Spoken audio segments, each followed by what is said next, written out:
Residency obligation एक ऐसा topic है जिसमें बहुत ही रूल्स एंड रेगुलेशंस इन्वॉल्व होते हैं और जिन्हें अगर अच्छे से ना समझा जाए तो काफ़ी कॉन्सिक्वेंसेस भुगतने पड़ सकते हैं।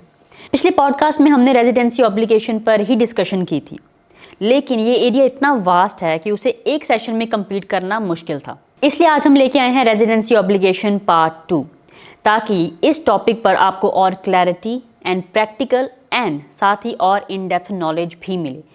एंड इसी इंपॉर्टेंट टॉपिक की डिस्कशन को कंटिन्यू करने के लिए आज फिर हमारे साथ हैं doctor Ravi Garg, the CEO of Pine Immigration. Welcome again Ravi sir. Thank you very much.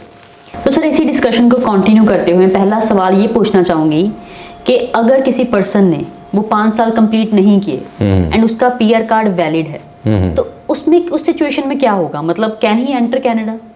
देखिए, इस सिचुएशन में CBSA officer port of entry पर ये चेक करेगा कि इस पर्सन ने रेजिडेंसी ऑब्लिगेशन मीट की है या नहीं। का मतलब ये कि आज से 5 साल पहले 730 days out of the 5 years period Canada में स्पेंड किए हैं फिजिकली प्रेजेंट होकर या नहीं, या अगर 5 साल पूरे नहीं हुए PR हुए उस पर्सन को, तो जब 5 years पूरे होंगे, 5 year एनिवर्सरी ऑफ PR, तब तक वो 2 years 730 डेज रह पाएगा कनाडा में या नहीं।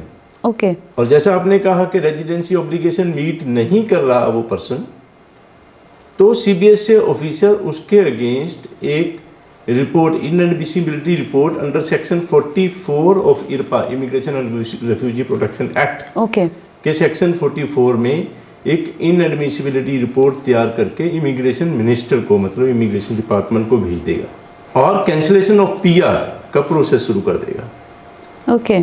और इमिग्रेशन जो डिपार्टमेंट है वो क्रॉस चेक करके और उसकी जो है रिमूवल ऑर्डर उस पर्सन के अगेंस्ट इशू कर देगा। मतलब ये कि कैंसिलेशन ऑफ PR का प्रोसेस उसका शुरू हो चुका है।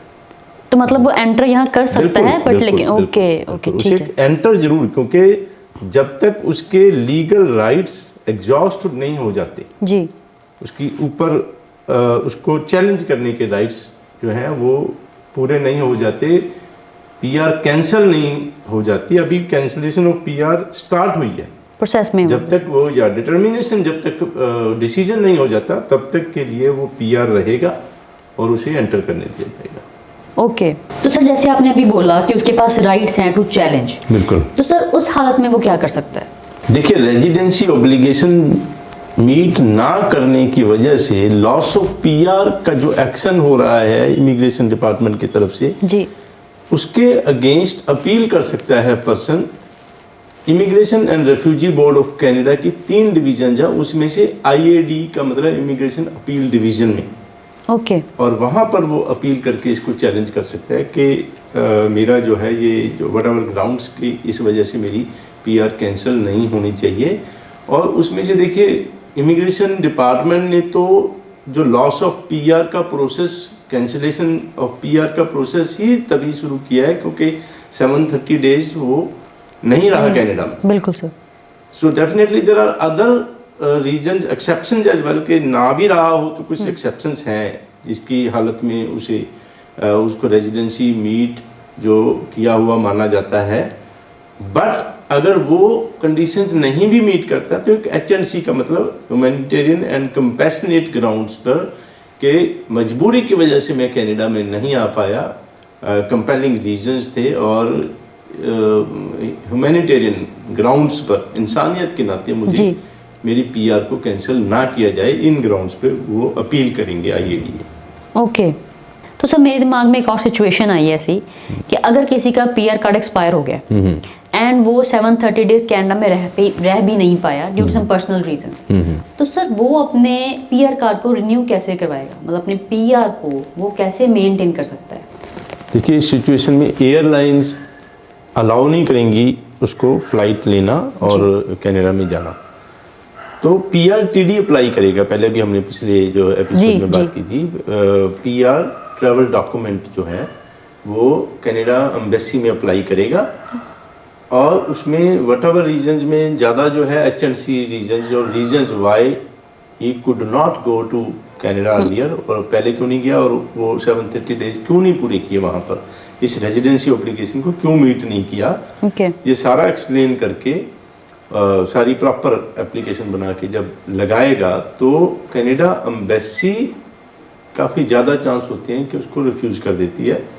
अगर रिफ्यूज़ किया तो उसका फिर आगे जैसे हम बात की थी IAD immigration appeal division of IRB immigration and refugee board of Canada की जो ये डिवीज़न है, उसमें आउटसाइड ऑफ कनाडा से वो अपील लगा सकते हैं और उसमें जो है डेडलाइन जो है वो कनाडा में जाके और यहाँ से जो कनाडा से बाहर से अलग अलग होंगी। ओके सो ध्यान रखना होगा कि जब जब कनाडा में चले गए और वहाँ पर जो कैंसिलेशन ऑफ PR का प्रोसेस शुरू हुआ जी, उसकी अपील के लिए डेडलाइन है 30 डेज। ओके और कनाडा से बाहर जैसे मैंने PRTD बताया और ये रिफ्यूज हुआ और उसके बाद इमिग्रेशन अपील डिवीजन में अपील करनी है, इसकी डेडलाइन 60 डेज है। अगर ये डेडलाइंस क्रॉस होगी जी, तो ये समझें कि सारे जो मेजर्स हैं, सारे उसके रेमेडीज जो हैं वो एग्जॉस्ट हो जाती हैं, आगे कोई और रास्ता बचता ही नहीं। ओके सर, जैसे आपने अभी मेंशन किया कि वो पर्सन पे PRTD अप्लाई कर सकता है। चलिए मान लेते हैं कि उसका वो एक्सेप्ट हो गया और वो कनाडा चला गया, लेकिन उसका PR कार्ड तो अभी भी एक्सपायर्ड है। अब उसका जो लॉस ऑफ प्रोसेस है, जो लॉस ऑफ PR का प्रोसेस है, वो चल रहा है, अभी शुरू हुआ नहीं हुआ, लेकिन क्या अभी उसे वो PR वाली फैसिलिटीज मिलेंगी वहाँ पे? बिल्कुल, देखिए कई बार जब कनाडा में चले गए, चाहे PRTD से या उसका जो PR कार्ड अभी वैलिड था, कनाडा में चले गए हैं और कई बार जो है CBSA इमिग्रेशन ऑफिसर्स जो हैं उस पर लॉस ऑफ PR के एक्शन नहीं शुरू करते। कुछ कम समय था उसको रेजिडेंसी ऑब्लिगेशन मीट करने का, ऑलमोस्ट मीट कर दी थी, जो टू रीजन नहीं लॉस ऑफ PR का प्रोसेस शुरू करते। तो चाहे वो प्रोसेस शुरू हुआ या नहीं हुआ, the person is inside Canada, तो जब तक उसकी PR कैंसिल नहीं हो जाती तब तक वो PR ही है। ओके जिसका प्रोसेस नहीं शुरू हुआ वो तो PR है ही है, जी जी, चाहे उसका PR कार्ड एक्सपायर्ड है। लेकिन जिसका लॉस ऑफ PR का प्रोसेस भी कनाडा एम्बेसी से शुरू हो चुका है जी, वो भी जब तक डिटर्मिनेशन का मतलब जब तक उसका डिसीजन होके उसको PR कैंसिल करने की लेटर नहीं मिल जाती तब तक के लिए वो PR ही है। ओके और वो स्टडी कर सकता है, वर्क कर सकता है, लिव कर सकता है वहाँ पर, वो एज PR ही उसको सारे राइट्स जो है वो मिलेंगे। ओके तो सर मान लीजिए कि वो पर्सन किसी तरीके कनाडा एंटर कर गया, लेकिन उसने एक बार तो रेजिडेंसी ऑब्लिगेशन ब्रीच कर दी है। बिल्कुल। तो अगर वो पर्सन 2 साल वहाँ पूरे कंप्लीट करके और फिर PR कार्ड रिन्यूअल के लिए अप्लाई करे तो क्या उस पर ऑब्जेक्शन होगा? देखिए जब तक PR कैंसिल नहीं होती तब तक the person is permanent resident जी, जब तक उस पर फैसला नहीं हो जाता, कैंसिल नहीं हो जाती PR। ओके तो उसने ब्रीच की थी और ऐसे बहुत सारे सिनेरियोज होते हैं कि जैसे कि एक 5 ईयर पीरियड को लिया जाए तो उसने फर्स्ट 2 इयर्स वहाँ रह लिया और 3 इयर्स नहीं रहा, उसके बाद फिर से वो 3 इयर्स नहीं रहा, लास्ट के 2 इयर्स रहा। तो ऐसे बहुत सारे सिनेरियोज हैं, लेकिन जिसमें कि वो ब्रीच कर चुका है जी, लेकिन once the person is inside Canada and has lived there for 2 years तो पिछली ब्रीच को नहीं माना जाएगा। 2 साल रह के उसने रेजिडेंसी ऑब्लिगेशन को मीट कर दिया, ओके तो अप्लाई करते वक्त ये लिखा जाएगा कि इस समय से इस समय तक मेरे ये जो 2 इयर्स के जो है आज से पिछले 5 इयर्स में से जी, जो लॉ के मुताबिक क्लॉज है, आज से पिछले 5 इयर्स में से मैं 2 इयर्स रह चुका हूँ physically in Canada present, okay तो I have met the residency obligation और वो PR कार्ड रिन्यूअल की एप्लीकेशन जो है वो अप्रूव हो जाएगी, मतलब उस पर कोई ऑब्जेक्शन नहीं होगा। दिस इज अ वेरी की पॉइंट। बिल्कुल सर, कानून की जो क्लॉज हैं, अलग अलग क्लॉजेज हैं, और section 28 of IRPA immigration and refugee protection act और सेक्शन 61 ऑफ IRPR जो इमिग्रेशन रिफ्यूजी प्रोटेक्शन रेगुलेशंस, और इसमें भी जो पॉलिसीज हैं वो ये सब जो कानून की गहराइयाँ हैं बहुत ही मैटर करती हैं। और मेरे पास बहुत से क्वेश्चन इस तरह के आते रहते हैं जो कि कानून में बहुत ज़्यादा क्लैरिटी नहीं है, और with experience we come to know कि ऐसे ऐसे इस रास्ते से, जैसे कि आपको बोला कि बताया कि ये रेजिडेंसी ऑब्लिगेशन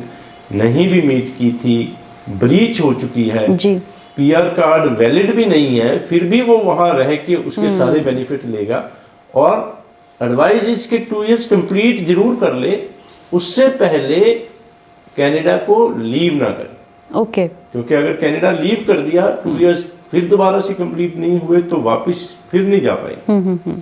तो वहाँ रह के 2 साल पूरे करके रेजिडेंसी ऑब्लिगेशन मीट करके पीआर कार्ड रिन्यूअल हो जाएगा। ओके सर, जैसे मैंने स्टार्टिंग में बोला था कि ये टॉपिक बहुत ही वास्ट है और ऐसे बहुत से और क्वेश्चंस हैं जब जो मैं आपसे पूछना चाहती हूँ, बट मेरे को लग रहा है कि वो आज के टॉपिक, आज के जो पॉडकास्ट है उसमें पूरे नहीं हो पाएंगे। सो आई थिंक हमें इस टॉपिक के डिस्कशन को आगे कंटिन्यू करना पड़ेगा पार्ट 3 के लिए। But thank you so much Ravi sir, क्योंकि आज बहुत ही चीज़ें लोगों की क्लियर हो गई होगी, मेरी तो ऑफ कोर्स हुई है। आई रियली होप हमारी ऑडियंस के लिए भी आज का पॉडकास्ट बहुत हेल्पफुल रहा होगा। And thank you once again Ravi sir. You are most welcome once again. And to our audience, हम फिर मिलेंगे इसी टॉपिक को कंटिन्यू करते हुए, इसके बारे में और जानने के लिए। तब तक बने रहें पाइन इमिग्रेशन के साथ।